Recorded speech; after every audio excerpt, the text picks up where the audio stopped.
The world can't believe what Princess Leonor got for her wedding, worth over $1 billion. They said royal weddings were grand. They were right. But no one expected this. A gift so breathtaking, so impossibly rare, it left even the most seasoned royals in disbelief. Because when Princess Leonor walked down that aisle, she didn't just inherit a crown. She inherited a legacy, sealed in gold.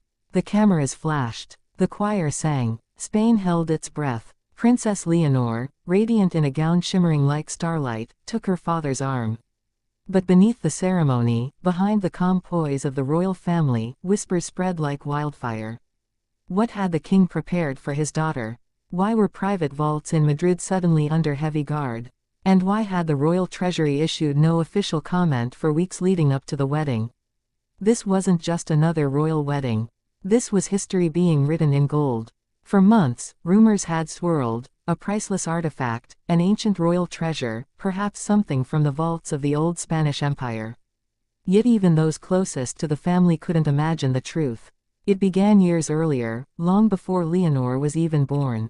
King Felipe had once confided to close advisors about a secret royal inheritance, a gift passed down only once every 3 generations. A symbol of the monarchy's endurance. A treasure that, in modern terms, would be worth over €1 billion. That gift, known only in legend as El Legado Dorado, the Golden Legacy, had vanished from public knowledge after Spain's civil unrest centuries ago. And now, as Leonor stepped into her future, the legend returned. When the moment came, it wasn't announced in speeches or displayed for the cameras.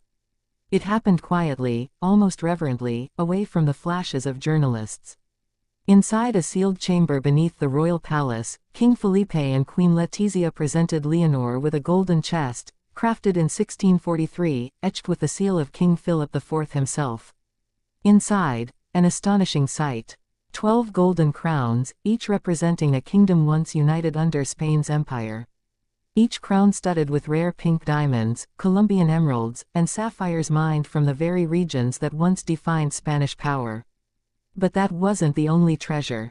Wrapped within silk embroidered by Queen Isabella II lay the Carta del Sol, a handwritten document, said to contain a royal promise, that whoever bore this gift would carry not just wealth, but the duty to protect the unity of the nation. When Leonor saw it, she reportedly cried. Not from vanity, but from the weight of history. She wasn't just a bride, she was a bridge between centuries. And yet, as breathtaking as the gift was, it raised questions. Who truly owns this treasure? The monarchy? The nation? Could a €1 billion relic belong to one person, even if that person was the future queen?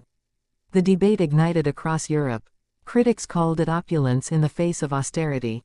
Supporters saw it as the reaffirmation of Spain's royal identity, a living symbol of continuity.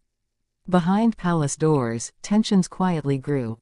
Some advisors warned that revealing the full value of the gift could trigger backlash. But others insisted the world deserved to see it. Queen Letizia, ever protective, reportedly told her daughter, "It's not the gold that matters, Leonor. It's the meaning. It's the promise your family made to Spain." The young princess listened. And when she stepped onto the balcony the next morning, with sunlight striking her golden tiara, a tiara rumored to be part of the €1 billion gift, the crowd erupted. They weren't cheering for the gold.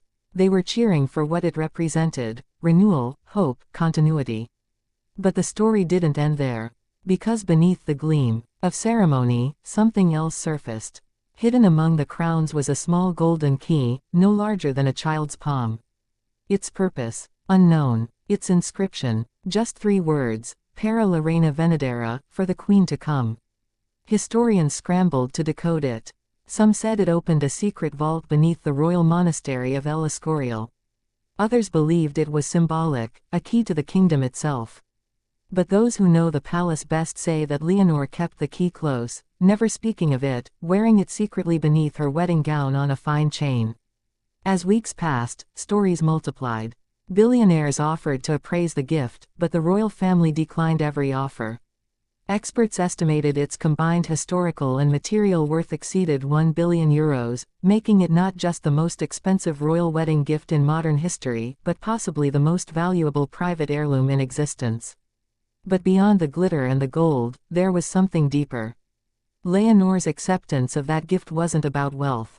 It was a vow, a message that despite the changing times, despite the political storms, the House of Bourbon would endure, guided by a young woman ready to lead, to unify, and to serve. Her wedding wasn't just a union of two hearts. It was a union of eras, the past and the future meeting in a single, breathtaking moment. And while the world can debate the worth of her golden treasure, those who were there will never forget what they saw: a princess stepping into her destiny, holding a legacy that can't be priced in gold. Because some gifts aren't given to impress the world. They're given to carry it forward. Princess Leonor's €1 billion wedding gift wasn't just a symbol of power. It was a promise that the light of Spain's monarchy will continue to shine, not from its wealth, but from the strength, grace, and courage of the young woman now wearing the crown. And as the sun set over Madrid that night, the palace bells rang not just for a wedding, but for the rebirth of a legacy the world thought was lost. 1 billion in gold, 1,000 years of history, and one princess whose future just became golden.